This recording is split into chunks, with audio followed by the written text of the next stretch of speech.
кенті нөмірі 22 жалпы орта білім беретін мектептің 10 сынып оқушы Айғалиев Мейрамбек. Менің отаныма, менің бастамам.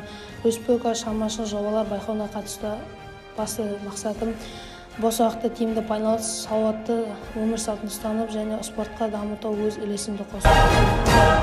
Туған қалаға иелікті істер номинациясын таңдауымның себебі мектебімізде спорт саласынан жүрген спортшыларға бос уақытты тиімді пайдаланып, балаларды белсенді болуға, спортты дамытуға, елімізді әлемге танытуға өз үлесімді қосып келемін. Және осы салада еңбекқорлығымның тренерім Талғат Ағайынның арқасында Қазақстанның 4 дүркін чемпионы атандым.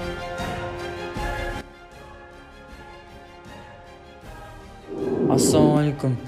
Айғалиев Мейрамбек жалпы менің өзім бөлем болып келеді. Кішкентайынан бері осы мен қасымда жүр.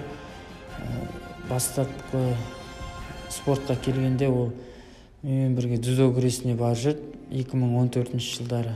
Дзюдо күресінде күресті кішкене ол кездерде қиын болды, ұтылып жүрді басында.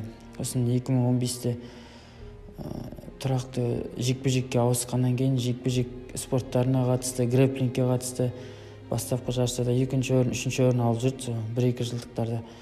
Содан кейін 2017-тен бастап жақсы нәтиже беріп бастады. 2017, 2018, 2019, 2020 жылдары 4 жыл қатарынан